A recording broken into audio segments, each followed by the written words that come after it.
ఇంకొద్దిసేపు మనం ప్రార్థన చేసుకొని మనం ముగించుకున్నాం. ఎక్కువసేపు తీసుకోకుండా కొద్దిసేపు మాత్రమే 3వ అధ్యాయం నుంచి మార్పు చేసుకుంటాం. ఆమె ఒకసారి యోహాను సువార్త 3వ అధ్యాయం 1 నుంచి కొన్ని మాటలు చదువుతాం. అతడు రాత్రియందు ఆయన యుద్ధకు వచ్చి, బోధకుడా, నీవు దేవుని యొద్ద నుండి వచ్చిన బోధకుడు అని మేము ఎరుగుదుము. దేవుడు అతనికి తోడైంటేనే గాని నీవు చేయించిన సూచక క్రియలను ఎవడనూ చేయలేడని ఆయనతో చెప్పాను. అందుకు యేసు అతనితో, ఒకడు కృతగా జన్మించితేనే గాని అతడు దేవుని రాజ్యాన్ని చూడలేడని నీతో నిశ్చయముగా చెబుతున్నానని. అందుకు నికోదేము, ముసలివాడైన మనుషుడు ఎలాగ జన్మింపగలడు? రెండవ మారు తల్లి గర్భమందు ప్రవేశించి జన్మింపగలరా అని ఆయన అడుగుగా, యేసు ఇట్లనెను, ఒకడు నీటి మూలముగాను ఆత్మ మూలముగాను జన్మించితేనే గాని దేవుని రాజ్యంలో ప్రవేశింపలేడని నీతో నిశ్చయముగా చెబుతున్నాను.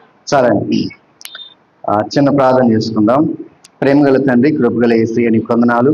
ఈ రాత్రికి వేళలో ప్రభువా మీరు మాతో మాట్లాడి ఉన్నారు, నీకు స్తోత్రాలు. మరికొద్ది నిమిషాలు తండ్రి నీ వాక్యంలో నుంచి కేవలం కొన్ని విషయాలు చూస్తే మా హృదయాలను మేము పరిశీలన చేసుకోవడానికి నీ కృప మాకు చూపించమని తండ్రి నన్ను మరుగుపరిచి పరిశుద్ధాత్మదేవ మీరు మాట్లాడమని యేసు నామమున అడిగి వేడుకుంటున్నాము తండ్రి, ఆమేన్. సో ఈరోజు యోహాను సువార్త 3వ అధ్యాయం 1వ అధ్యాయంలో ఏం చూసుకున్నాం మనం? 1వ అధ్యాయంలో బాప్తిస్మిచ్చే యోహాను. 2వ అధ్యాయంలో ఏం చూసుకున్నాం? కానా వివాహంలో యేసు చేసినటువంటి అద్భుతాల్లో కొన్ని పాఠాలు మనం నేర్చుకున్నాం. ఓకే, యోహాను సువార్తలో మొత్తం ఎన్ని సూచక్రియలు ఉన్నాయి? 8 ఉన్నాయి. ఓకే, ఈరోజు 3వ అధ్యాయంలో ఉన్నటువంటి ఒక సన్నివేశాన్ని మనం చూడబోతున్నాం. సో మనం ధ్యానం అంటే ఆ అధ్యాయం అంతా చూడట్లేదు, కానీ కేవలం ఒక సన్నివేశాన్ని మాత్రమే మనం చూడబోతున్నాం.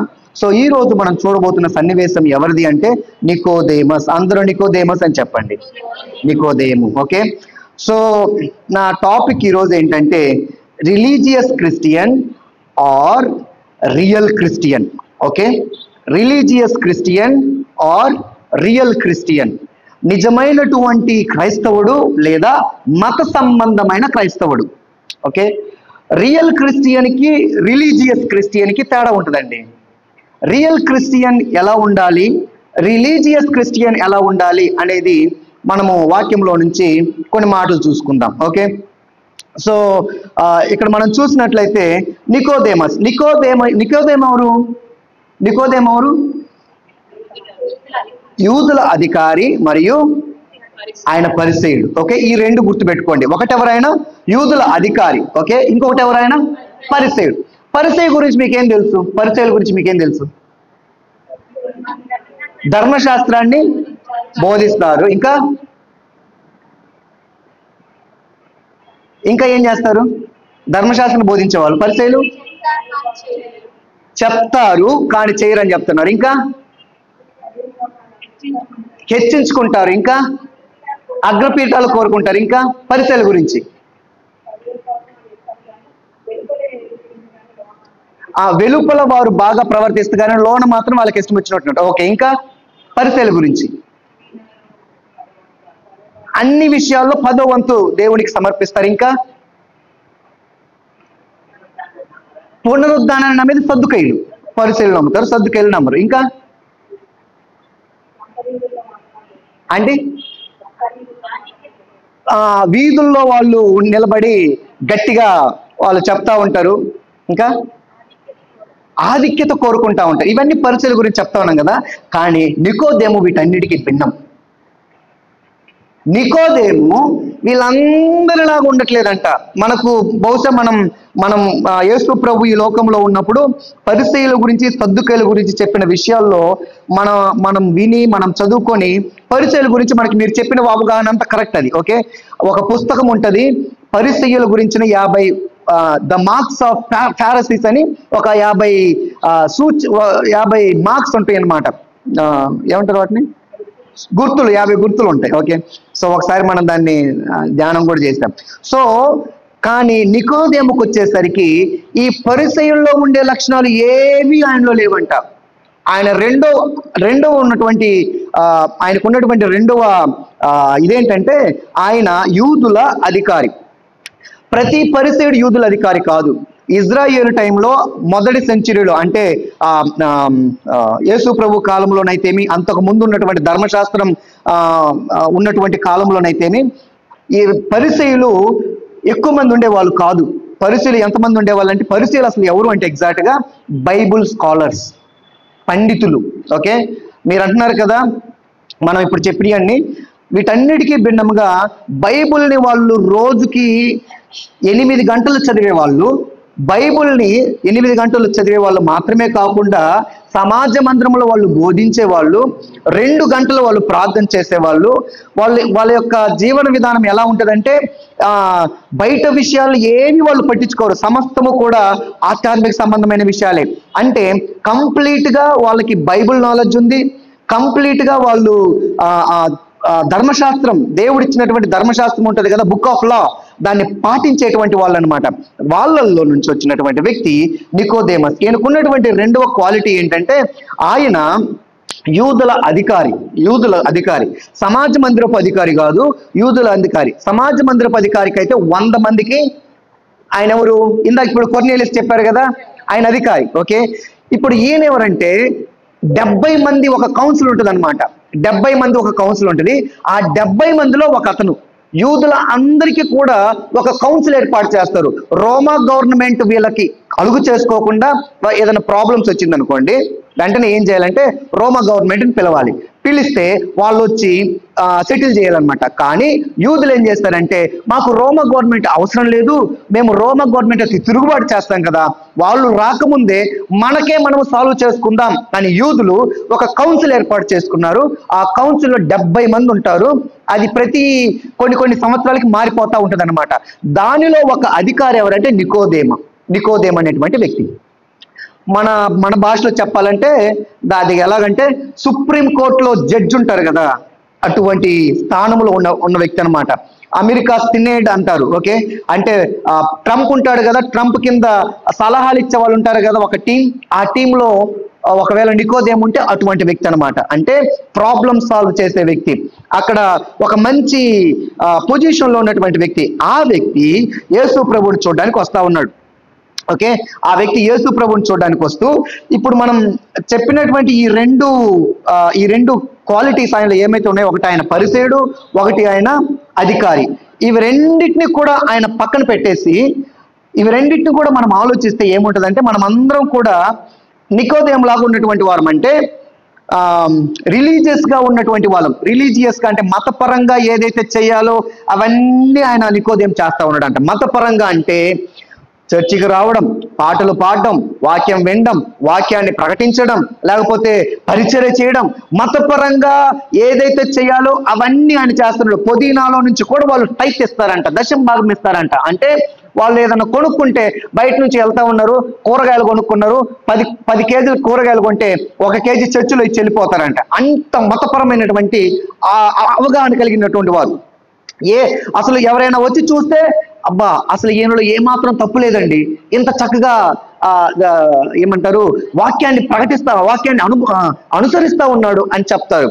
అయితే యేసు ప్రభు దగ్గరికి వచ్చి యేసు ప్రభుతో ఒక మాట అంటాడు. చదవండి, అక్కడ కింద చదవండి, ఏమంటాడు? బోధకుడా, నీవు దేవుని దగ్గర నుంచి వచ్చిన బోధకుడని మేము ఎరుగుదుము.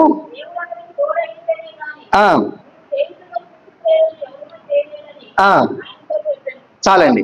ఇక్కడ మనం గమనించినట్లయితే మిగతా పరిచయులందరికీ నికోదేముకి ఉన్న తేడా ఏంటంటే, ఈయన యేసు ప్రభువుని రియల్ గా ఎన్కౌంటర్ చేస్తా ఉన్నాడు. రిలీజియస్ గా ఈయనకున్నటువంటి అవన్నీ పక్కన పెట్టేశాడు. రిలీజియస్ గా ఈయన చేసేవన్నీ కూడా ఆలోచించట్లేదు.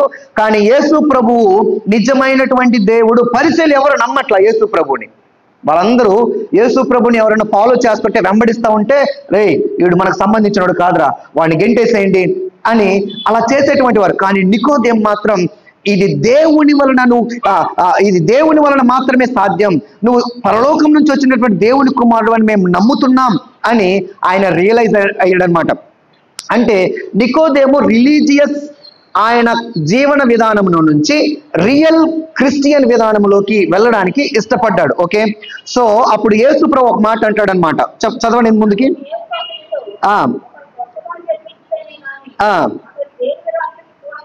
ఆ, నీతో నిశ్చయంగా చెప్పుతున్నానని.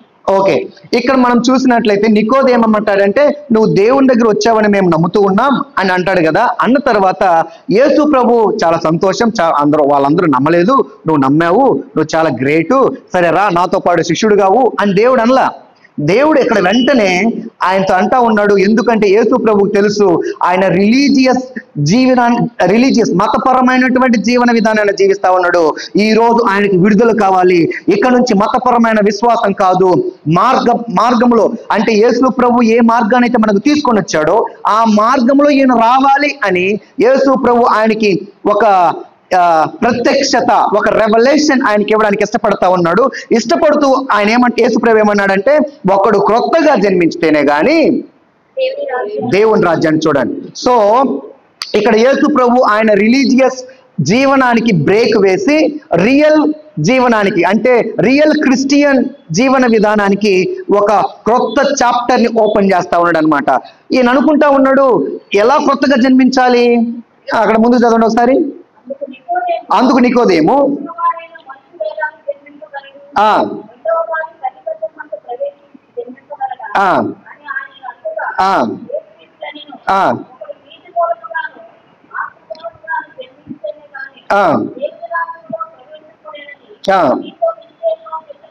చాలండి. ఇక్కడ యేసు ప్రభు రియల్ క్రిస్టియన్కి ఉండేటువంటి క్వాలిటీస్ చెప్తూ ఆయన ఏమంటున్నాడంటే నీటి మూలముగాను ఆత్మ మూలముగా ఏం చేయాలంట, తిరిగి జన్మించాలి. ఓకే, ఇక్కడ ఎంతమంది బాప్తిజం తీసుకున్నారంటే దాదాపు అందరూ చేతులు ఎత్తారు. ఎందుకంటే నాకు తెలుసు అందరూ బాప్తిజం తీసుకున్న వాళ్ళే, కొంతమంది అందరూ తీసుకున్నారు కదా. యేసు ప్రభు బాప్తిజం గురించి మాట్లాడట్లేదు.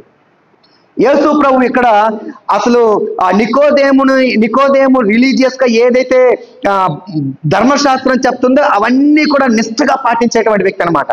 యేసు ప్రభు ఆయనకి చెప్తుంది ఏంటంటే ఆత్మ మూలముగా తిరిగి జన్మించడం అంటే ఒక క్రొత్త జీవన విధానాన్ని జీవించడం గురించి మాట్లాడు. ధర్మశాస్త్రం ఏమో ఇలా జీవించాలి అని చెప్తా ఉంటాడు. యేసు ప్రభు వచ్చిన తర్వాత ధర్మశాస్త్రం యేసు ప్రభులో నెరవేర్చబడింది కాబట్టి ఇక నుంచి నా యొక్క జీవన విధాన ప్రకారం ఒక క్రొత్త జీవన విధానాన్ని జీవించాలి అని యేసు ప్రభువు అక్కడ ఆయన చెప్తా ఉన్నాడు. చాలా మంది బాప్తిజం తీసుకొని కూడా తిరిగి జన్మించాల. బాప్తిజం తీసుకొని రక్షణ పొందుకొని తిరిగి జన్మించిన అనుభవంలోకి వాళ్ళు రావట్లే. మరి ఎట్లా? యేసు ప్రభువు ఆ మర్మాన్ని ఆయనకి చెప్తా ఆ నీటి మూలంగా ఆత్మ మూలంగా జన్మించితే గాని పరలోక రాజ్యాన్ని వాళ్ళు చూడరు. ఇంగ్లీష్ లో ఏముంటుందంటే న్యూ బర్త్ అని ఉంటది. ఓకే, న్యూ బర్త్ అంటే క్రొత్త జీవన విధానం. ఒకసారి 2 కొరింథీ పత్రిక తీద్దాం. 2 కొరింథీ పత్రిక 5:17 వచ్చిన 2 కొరింథీ 5:17 కాగా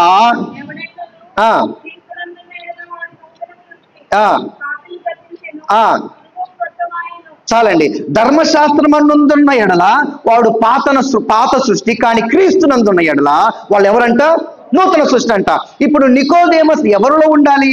యేసయ్యలో ఉండాలి. యేసయ్యలో ఉన్నప్పుడు ఆయన తిరిగి జన్మిస్తాడంట. ఓకే, యేసు ప్రభు అక్కడ ఏమంటున్నాడంటే నీటి మూలంగా ఆత్మ మూలంగా జన్మించడానికి ఒక కొత్త నిర్వచనం ఏంటంటే క్రీస్తులో ఉన్నవారు నూతన సృష్టి, న్యూ క్రియేషన్. నూతన సృష్టి అని చెప్పండి అందరూ, నూతన సృష్టి. ఓకే, ఇక్కడ కూర్చున్న మనందరం కూడా చాలా సార్లు రిలీజియస్ గానే మనం ఆలోచిస్తానే ఉంటాం. రిలీజియస్ ఆలోచన అంటే మతపరంగానే ఆలోచిస్తూ ఉంటాం.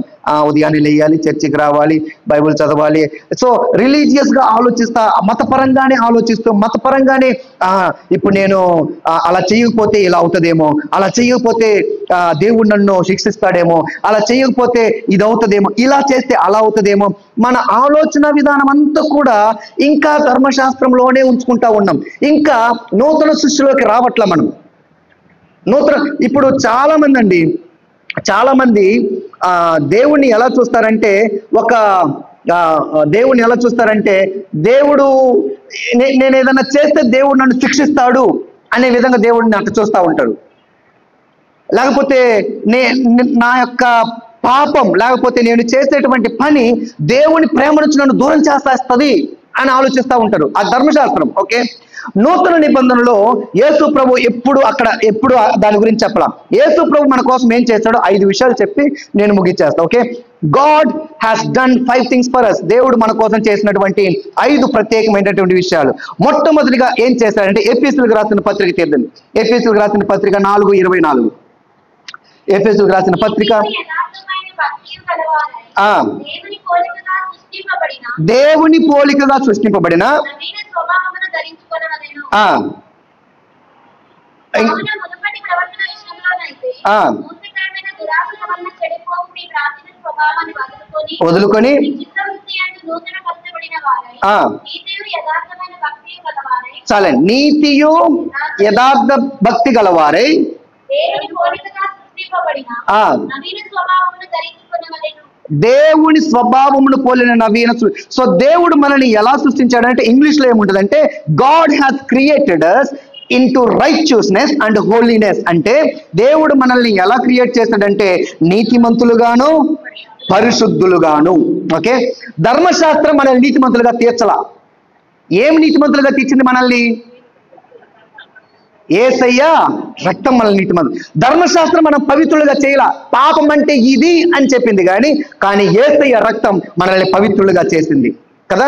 సో నికోదేముకి కొత్త జీవన విధానాన్ని జీవించడానికి యేసు ప్రభు చెప్తా ఉన్నప్పుడు నికోదేముతో ఏమి చెప్తున్నాడంటే, ఇదిగో నేను నిన్ను క్రియేట్ చేసింది, నిన్ను నీతిమంతుడిగా తయారు చేశాను, నిన్ను హోలీ, నిన్ను పరిశుద్ధునిగా క్రియేట్ చేశాను. సో నీ ఆలోచన ఎలా ఉండాలి అంటే, నేను నీతిమంతుడిని, నేను పరిశుద్ధుడిని.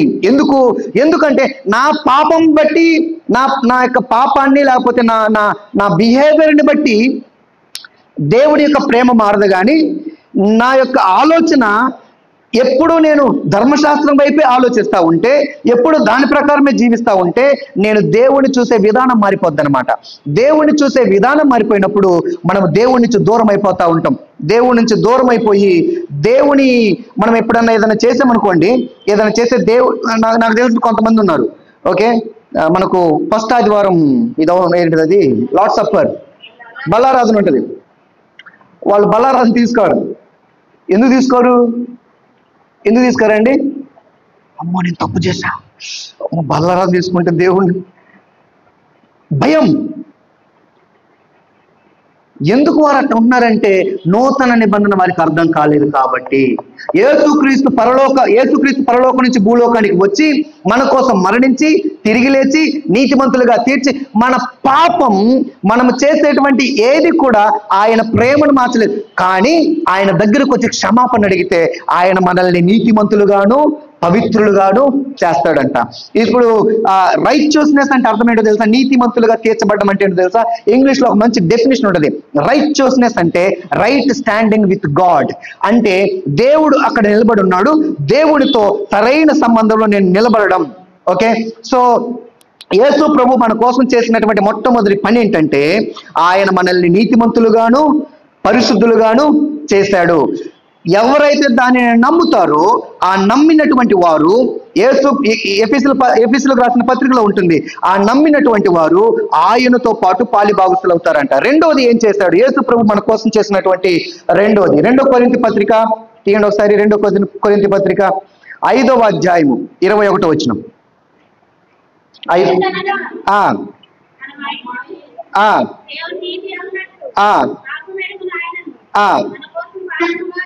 యేసయ్య పాప పెరగలేదు, కానీ మనము నీతిగా అవ్వాలని.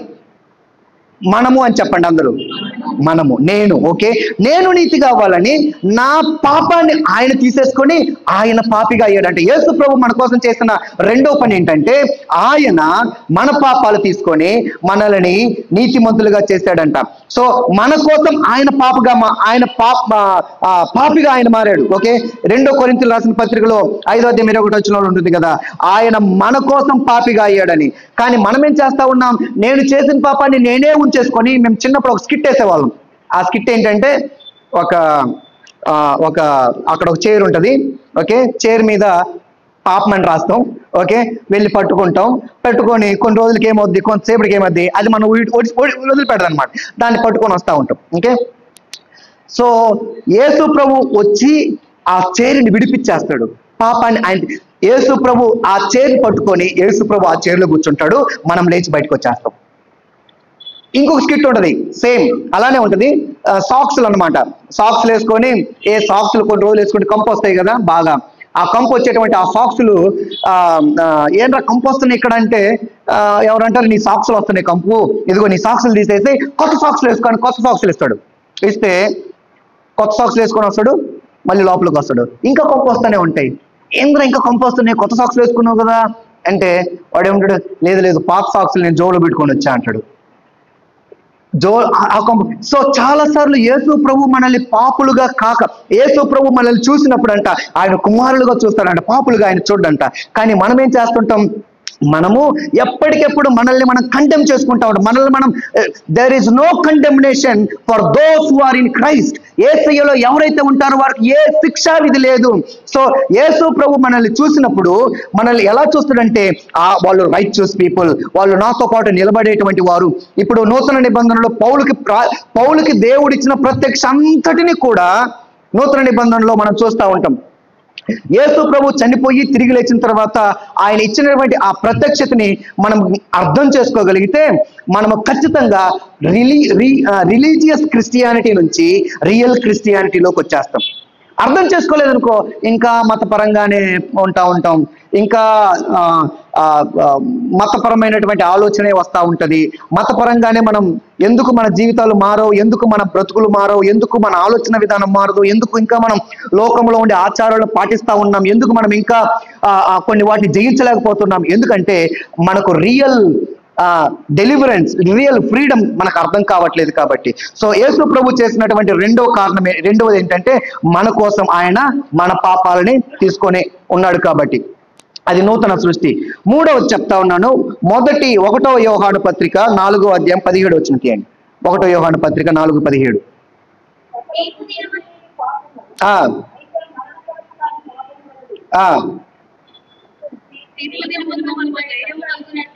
తీర్పు దినమందు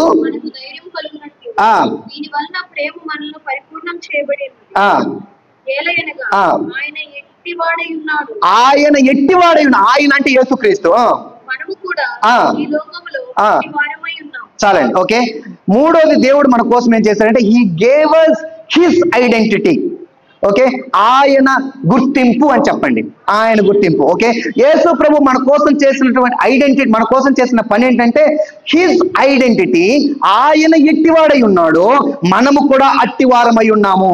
సో ఎవరైతే క్రీస్తు నందున్నారో వాళ్ళు క్రీస్తులాగా ఉన్నారు. ఇప్పుడు నికోదేమస్ వచ్చేయమంటున్నాడంటే కొత్తగా జన్మించాలంటే ఏం చేయాలి? యేసు ప్రభు ఆయనకి చెప్తా ఉన్నాడు, కొత్తగా జన్మించాలంటే ఆత్మ మూలంగా జన్మించాలి.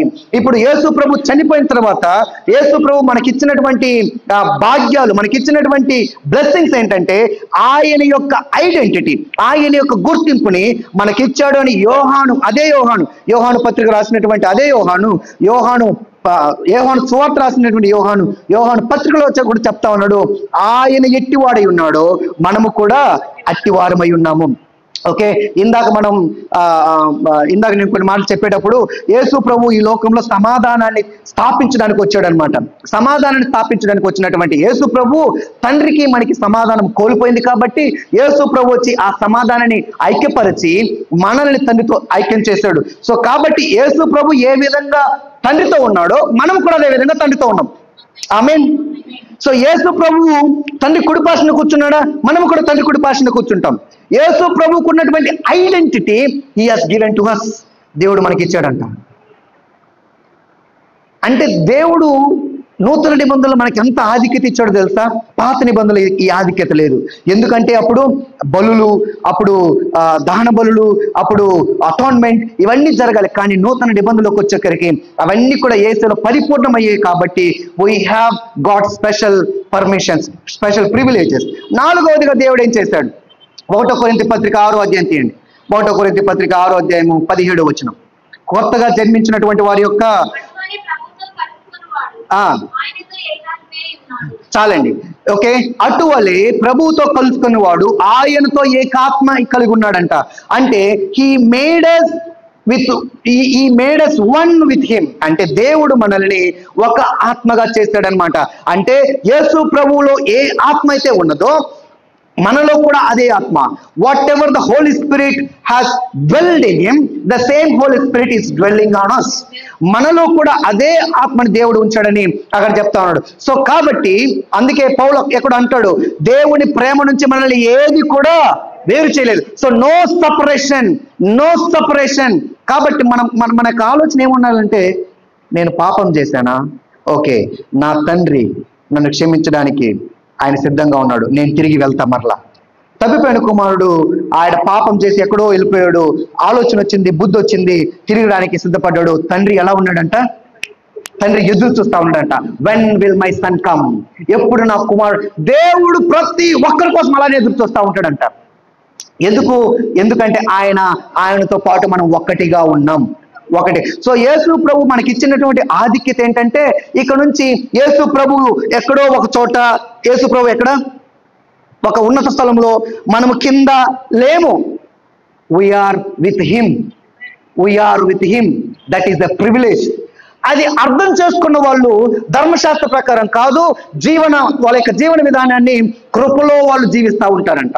కృపలో వాళ్ళు అది అర్థం చేసుకుంటే మనం ప్రార్థనలు మారిపోతాయి, మన ఆలోచన విధానం మారిపోతుంది, మన మతపరమైన భక్తి మారిపోయి ఒక నిజమైనటువంటి భక్తి. యేసు ప్రభుని చాలా మంది మత బోధకులు, మతపరంగా ఆలోచించే వాళ్ళు చాలా మంది దూషించారు.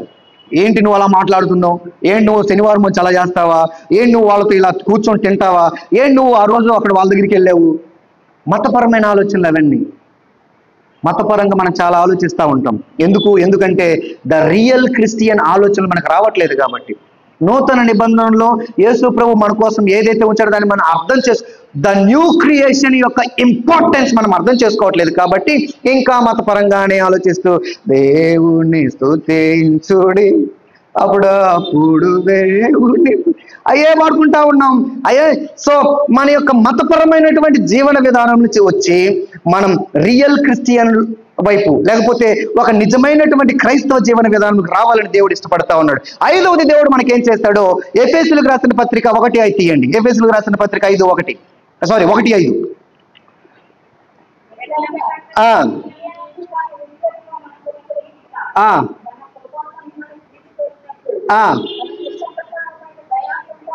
తన చిత్త ప్రకారమైన దయా సంకల్పము, అక్కడ అండర్లైన్ చేసుకోండి, దయా సంకల్పము. ఈ దయా సంకల్పము అనేటువంటి ఈ మాట న్యూ టెస్ట్మెంట్ లో 2 సార్లు రాయబడింది. అంటే గ్రీకులో, తెలుగులో ఒకవేళ దయా అనే మాట వాడారేమో కానీ గ్రీకులో ఈ మాటని 2 చోట్ల రాశారు. ఒకటి ఎక్కడ రాశారంటే లూకా సువార్త తీయండి, 1వ అధ్యాయము. లూకా సువార్త 1వ అధ్యాయం 28వ వచనం. దయాప్రాప్తురాలా, గ్రీకులో మాట్లాడిన మాట అది.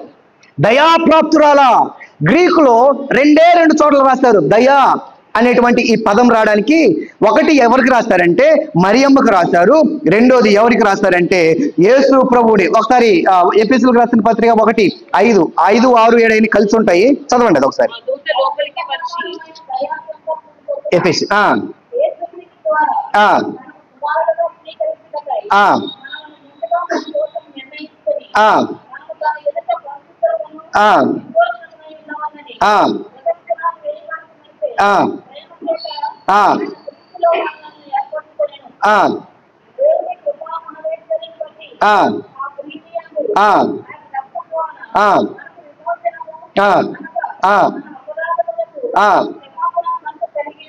అపరాధములకు క్షమాపణ. ఇక్కడ ఈ 5, 6, 7 వచనాలు మనం చూస్తే అక్కడంతా కూడా ఏముండదో తెలుసు. ఒక్క ఓడులో చెప్పాలంటే the favour of the lord, దేవుని దయ.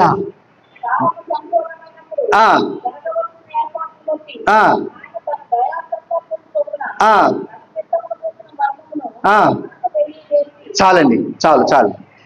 సో మనం జ్ఞాపకం చేసుకోవాల్సిన దేవుడు మనకు ఐదోదిగా ఏం చేశాడు, యేసుక్రీస్తు మన కోసం ఐదోదిగా ఏం చేశాడంటే ఆయన ఫేవర్, ఆయన దయని మనకు అనుగ్రహించాడంట.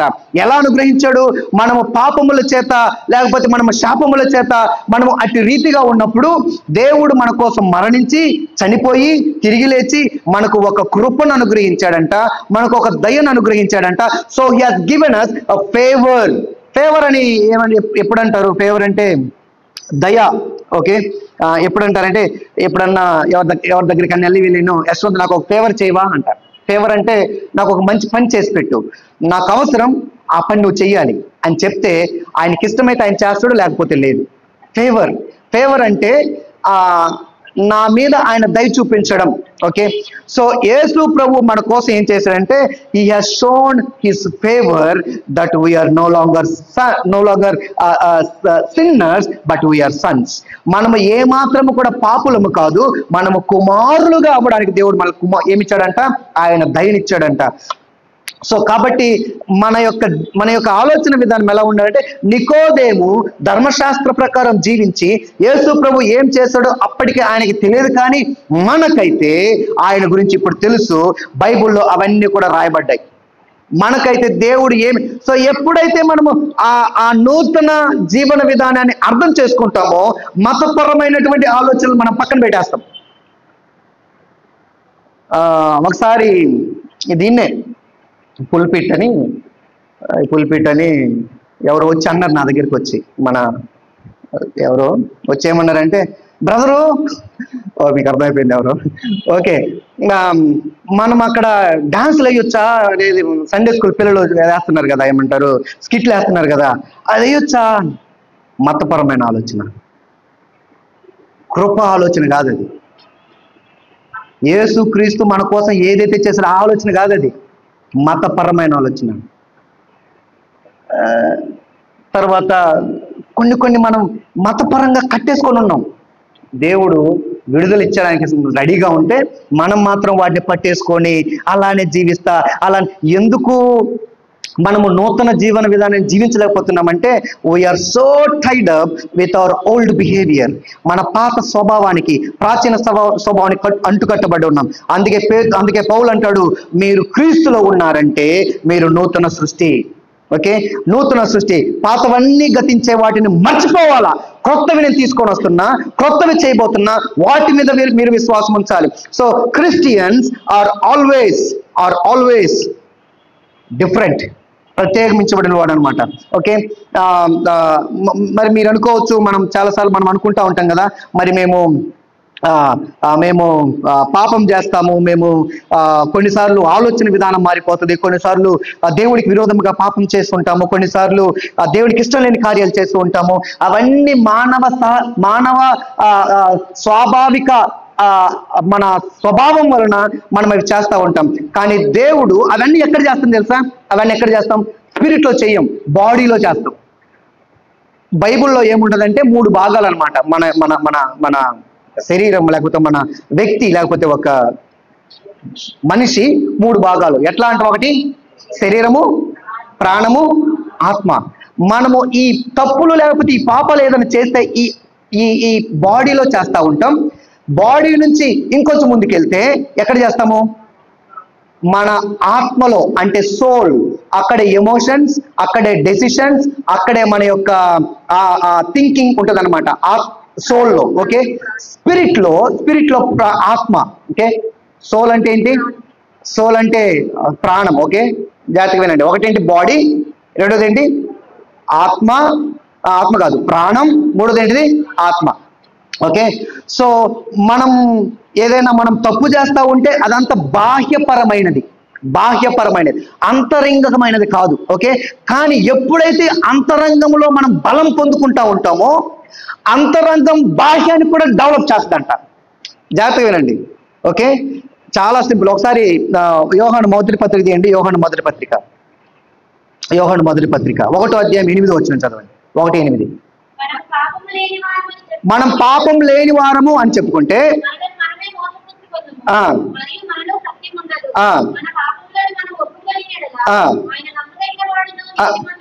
ఇప్పుడు 10వ వచనం చదవమ్మా. మనం పాపం చేయలేదు అని చెప్తే దేవుణ్ణి మనం అబద్ధకుడిగా చేస్తాము, ఆయన వాక్యం మనలో ఉండదు. ఇప్పుడు 2వ అధ్యాయం 1వ వచనం చదువు పక్కనే.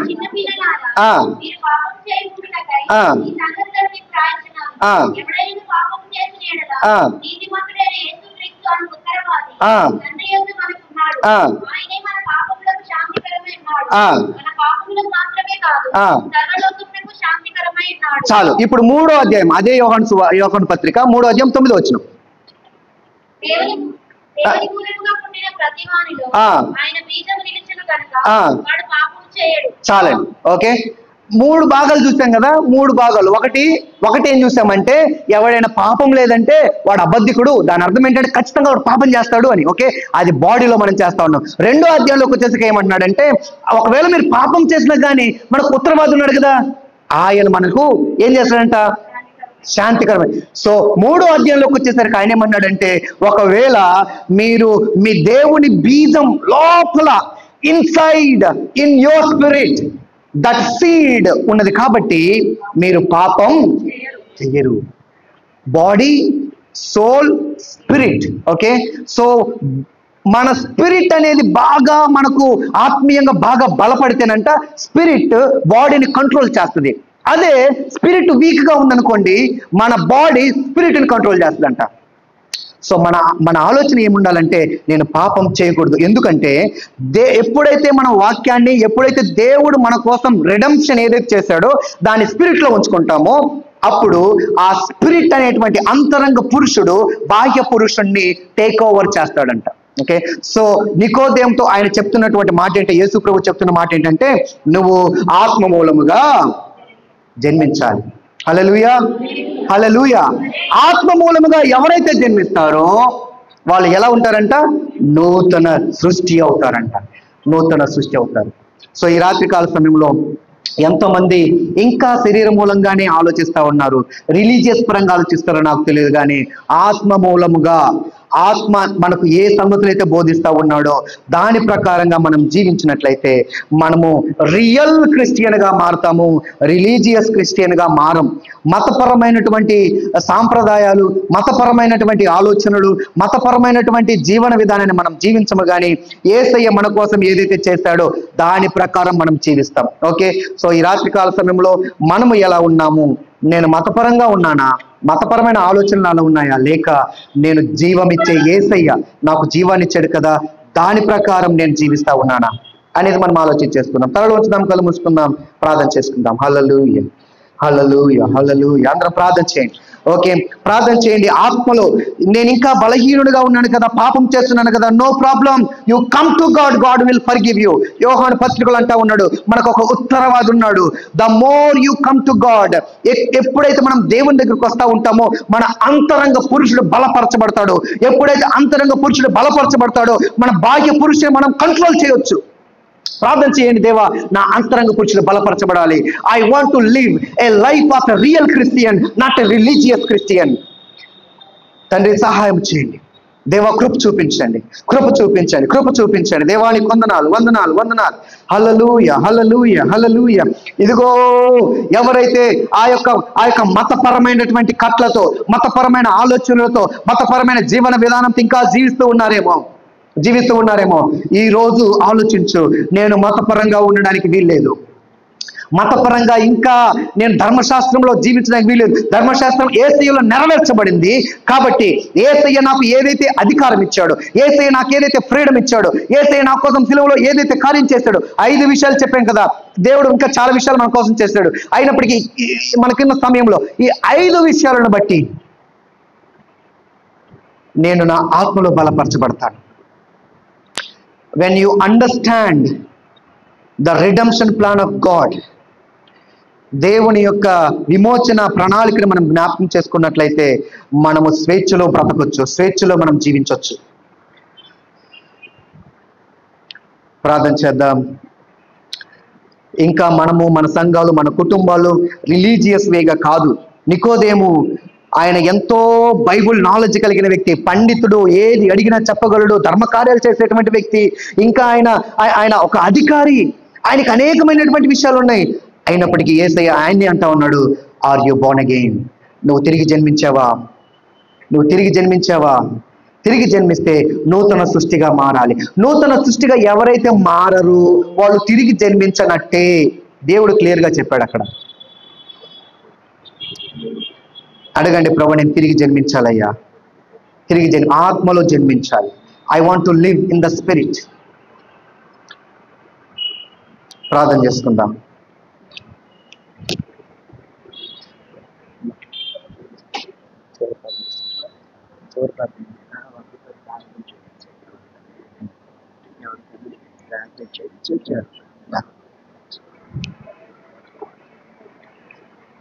ఎవరైనా ఒక ఇద్దరు చెప్పబడిన వాక్య భాగం మన హృదయంలో కార్యం జరిగించాలని సంఘం కోసం క్లుప్తంగా ఎవరైనా ఒక ఇద్దరు ప్రార్థన చేయవలసిందిగా మనం చేస్తూ ఉన్నాం.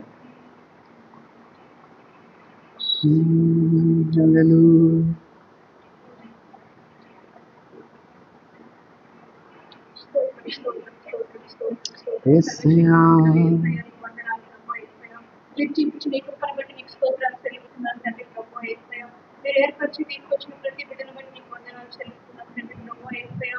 ప్రభా ఈ రాత్రి వేళ తండ్రి ప్రభా మీరు ఏర్పరచుకొని తండ్రి ప్రభా తండ్రి ప్రభా మాట్లాడిన ప్రతి మాటను బట్టి నీకు దేవానికి స్తోత్రం. తండ్రి ప్రభా ప్రభా ప్రభా ప్రభా మా కుటుంబాన్ని తండ్రి ప్రభా భయభక్తుల్లో తండ్రి యేసయ్యా ఎడతెగిన ప్రార్థనలో తండ్రి ప్రభా ధర్మ కార్యాల్లో ముందుకు తీసుకువెళ్ళటం ఎలా ఉంది మాకు నేర్పించిన తండ్రి ప్రభా యేసయ్యా. ప్రభా ప్రభా యేసు యేసు ఇంకను తండ్రి ప్రభా యేసయ్యా మా పాత జీవితాన్ని పట్టుకుని వేలాడకుండా తండ్రి ప్రభా మీరు మా కోసం చేసిన ప్రతి కార్యాన్ని తలంచుకుంటూ తండ్రి ప్రభా నూతన స్వభావంలోకి ఎలా ముందడుగు వేయాలో మీరు మాకు నేర్పిస్తున్న విధానాన్ని బట్టి నీకు వందనాలు చెల్లిస్తున్నాను తండ్రి ప్రభా యేసయ్యా. ఈ రాత్రి వేళ తండ్రి ప్రభా చెప్పబడిన వాక్యాన్ని బట్టి నీకు స్తోత్రము తండ్రి ప్రభా యేసయ్యా. ప్రభా మా మనసుల్ని ప్రభా యేసయ్యా మా ఆలోచన విధానాన్ని మీరు మారుస్తున్నందుకు నీకు స్తోత్రము తండ్రి ప్రభా యేసయ్యా. ప్రభా ప్రభా ప్రభా ఈ వాక్యం ద్వారా తండ్రి ప్రభా యేసయ్యా యేసయ్యా తండ్రి ప్రేమను ప్రభా మీరు మాకు ప్రభా పరిచయం చేసినందుకు నీకు స్తోత్రము తండ్రి ప్రభా యేసయ్యా. అవును తండ్రి ప్రభా యేసు యేసు తప్పిపోయిన వారి వల్లనే ఉంటుండగా తండ్రి ప్రభా యేసయ్యా తిరిగి రాకుండా ప్రభా ఎన్నో ఆలోచనలు ప్రభా సాతనలు పెడుతుండగా యేసయ్యా వాటన్నిటిని అధిగమించే తండ్రి ప్రభా నీ దగ్గరికి వస్తే రక్షణ, నీ దగ్గరికి వస్తే సంరక్షణ ఉందని తండ్రి ప్రభా మేము ఎరిగే విధానం మీరు మాకు దయచేస్తున్నందుకు నీకు స్తోత్రం యేసయ్యా. ప్రభా ఈ రాత్రి వేళ ప్రభా విన్న హృదయాలన్నింటినీ మీ పాద సన్నిధికి తీసుకొస్తున్నాము నా తండ్రి ప్రభా యేసయ్యా. తండ్రి ప్రభా యేసయ్యా ఒక మంచి నేల పడిందని మేము నమ్ముతున్నాము తండ్రి ప్రభా యేసయ్యా. ఇది ఫలింప చేయమని కోరుచున్నాను నా తండ్రి ప్రభా యేసయ్యా. తండ్రి ప్రభా యేసు యేసు యేసు విని మర్చిపోయే వారి వల్లే కాక తండ్రి ప్రభా యేసయ్యా. తండ్రి ప్రభా యేసు యేసు యేసు మా నేలను మేము సిద్ధపరచుకుని వచ్చి ఉండగా తండ్రి ప్రభా యేసయ్యా ఫలభరితంగా అది మారడానికి మీరు సహాయమును దయచేయండి తండ్రి ప్రభా. స్తోత్రం తండ్రి ప్రభా యేసయ్యా. నీ వాక్యం చెప్తున్న రీతిగా తండ్రి ప్రభా యేసయ్యా వినడం మట్టుకే కాదు కానీ ప్రభా వినుల దాని ప్రకారం జీవించాలన్నావుగా తండ్రి యేసయ్యా. ప్రభా మేము విన్నదాన్ని ప్రభా యేసు యేసు ప్రభా యేసు యేసు నెమరు వేసుకుంటూ మా జీవితాలను మార్చుకోవడం మాకు నేర్పమని కోరుచున్నాను తండ్రి. సహాయం దయచేయండి. కూడి వచ్చిన ప్రతి బిడ్డను బట్టి నీకు వందనాలు తండ్రి ప్రభా. మరి ప్రత్యేకముగా తండ్రి ప్రభా యేసయ్యా ఈ రోజు తండ్రి ప్రభా యేసు యేసు యేసు బంధాల గురించి తండ్రి ప్రభా రిలేషన్షిప్స్ గురించి ప్రార్థన చేసి ఉండగా తండ్రి ప్రభా యేసయ్యా ఏకీభవించి ప్రార్థన చేసిన ప్రతి బిడ్డ